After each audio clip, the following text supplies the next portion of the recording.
আসসালামু আলাইকুম। বাংলাদেশ বেতার, গোপালগঞ্জ। খবর পড়ছি শাম্মী নূপুর।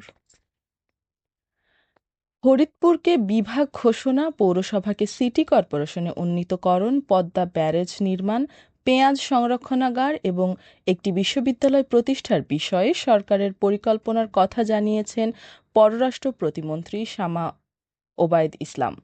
গতকাল ফরিদপুর শহরের থানা রোডে নাগরিক কমিটির আয়োজিত নাগরিক আলোচনা ও বিজয়ের বর্ষপূর্তি অনুষ্ঠানে প্রধান অতিথির বক্তব্যে তিনি এসব কথা বলেন। তিনি জানান, পদ্মা ব্যারেজ নির্মাণ, ফরিদপুরকে বিভাগ ঘোষণা, সিটি কর্পোরেশন প্রতিষ্ঠা এবং একটি বিশ্ববিদ্যালয় স্থাপনের বিষয়ে সরকার কাজ করছে। পাশাপাশি কৃষকদের ন্যায্য মূল্য নিশ্চিত করতে আধুনিক পেঁয়াজ সংরক্ষণাগার নির্মাণের পরিকল্পনার কথাও জানান তিনি। অনুষ্ঠানে ফরিদপুর ১ আসনের সংসদ সদস্য প্রফেসর ডক্টর মোহাম্মদ ইলিয়াস মোল্লা সহ স্থানীয় জনপ্রতিনিধি, রাজনৈতিক নেতা ও সুধীজন উপস্থিত ছিলেন। গোপালগঞ্জে অতিরিক্ত পুলিশ সুপার মোহাম্মদ জিয়াউল হক পিপিএম এর বদলিজনিত বিদায় সংবর্ধনা অনুষ্ঠিত হয়েছে। গতকাল জেলা পুলিশ সুপারের কার্যালয়ের সম্মেলন কক্ষে আয়োজিত অনুষ্ঠানে সভাপতিত্ব করেন পুলিশ সুপার মোহাম্মদ হাবিবুল্লাহ। এ সময় জেলা পুলিশের পক্ষ থেকে বিদায়ী কর্মকর্তাকে ফুলেল শুভেচ্ছা ও সম্মাননা স্মারক প্রদান করা হয় এবং তার ভবিষ্যৎ কর্মজীবনের সাফল্য কামনা করা হয়। অনুষ্ঠানে অতিরিক্ত পুলিশ সুপার মোহাম্মদ কাজী হুমায়ুন রশিদ, অতিরিক্ত পুলিশ সুপার সাখাওয়াত হোসেন সেন্টু, সহকারী পুলিশ সুপার মোহাম্মদ নাফিসুর রহমান, সহকারী পুলিশ সুপার মোহাম্মদ হাসানুর রহমান সহ জেলা পুলিশের ঊর্ধ্বতন কর্মকর্তারা উপস্থিত ছিলেন। শরীয়তপুরের ভেদরগঞ্জে ২০২৫-২৬ অর্থবছরের কৃষি প্রণোদনা কর্মসূচির আওতায় ক্ষুদ্র ও প্রান্তিক কৃষকদের মাঝে কৃষি উপকরণ এবং দুস্থ নারীদের মাঝে সেলাই মেশিন বিতরণ করা হয়েছে। গতকাল উপজেলা পরিষদ অডিটোরিয়ামে আয়োজিত অনুষ্ঠানে প্রধান অতিথি ছিলেন শরীয়তপুর ২ আসনের সংসদ সদস্য মোহাম্মদ শফিকুর রহমান কিরণ। উপজেলা নির্বাহী কর্মকর্তা মোহাম্মদ আবু বকর সিদ্দিকের সভাপতিত্বে অনুষ্ঠানে কৃষি বিভাগের কর্মকর্তা, স্থানীয় জনপ্রতিনিধি ও বিভিন্ন দপ্তরের কর্মকর্তারা উপস্থিত ছিলেন। এ কর্মসূচির আওতায় কৃষকদের মাঝে রোপা আমন ধানের বীজ, বিভিন্ন সবজির বীজ ও সার বিতরণের পাশাপাশি শিক্ষা ও সরকারি প্রতিষ্ঠানের জন্য ফলজ গাছের চারা এবং ১৮ জন দুস্থ নারীর মাঝে সেলাই মেশিন বিতরণ করা হয়।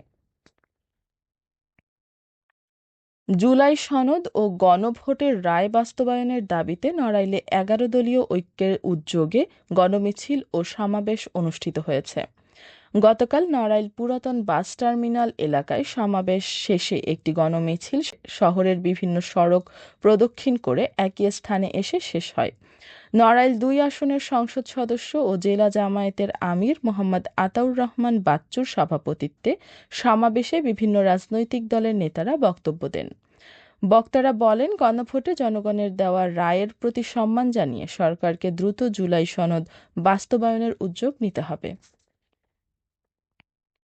গোপালগঞ্জে বিনামূল্যে ডায়াবেটিস পরীক্ষা ও সচেতনতামূলক স্বাস্থ্যসেবা ক্যাম্প অনুষ্ঠিত হয়েছে।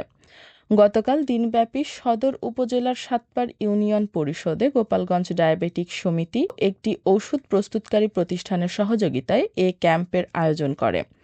সকালে ক্যাম্পের উদ্বোধন করেন ডায়াবেটিক সমিতি হাসপাতালের মেডিকেল ডিরেক্টর ডাক্তার কাজী রবিউল ইসলাম।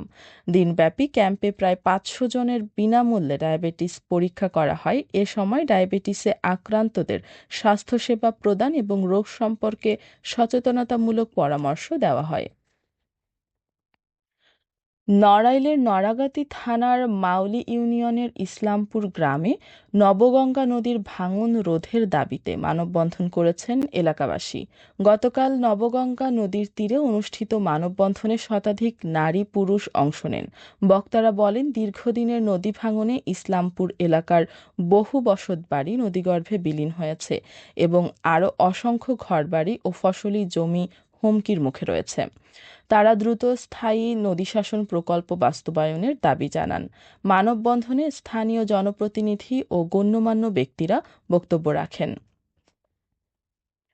এবারে শুনুন খেলার খবর, ফুটবল।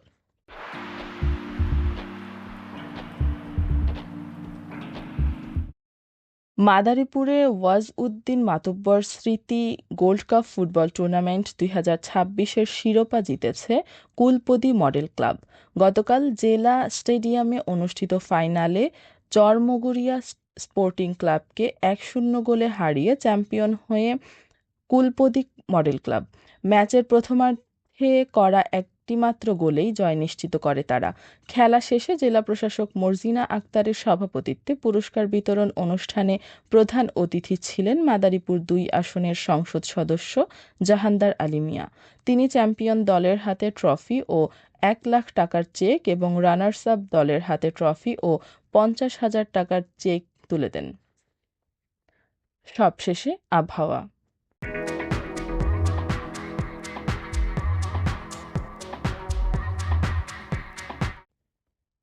আজ বেলা 1টা পর্যন্ত দেশের অভ্যন্তরীণ নদীবন্দর সমূহের জন্য আবহাওয়ার পূর্বাভাসে বলা হয়েছে ময়মনসিংহ, খুলনা, বরিশাল, পটুয়াখালী, নোয়াখালী, কুমিল্লা, চট্টগ্রাম, কক্সবাজার এবং সিলেট অঞ্চলের ওপর দিয়ে দক্ষিণ অথবা দক্ষিণ-পূর্ব দিক থেকে ঘন্টায় 45 থেকে 60 কিলোমিটার বেগে অস্থায়ীভাবে দমকা অথবা ঝোড়ো হাওয়া সহ বৃষ্টি অথবা বজ্রবৃষ্টি হতে পারে। এসব এলাকার নদীবন্দর সমূহকে 1 নম্বর সতর্ক সংকেত দেখাতে বলা হয়েছে। খবর শেষ হলে আমাদের পরবর্তী খবর প্রচারিত হবে আগামীকাল সকাল 8টা 30 মিনিটে বাংলায়।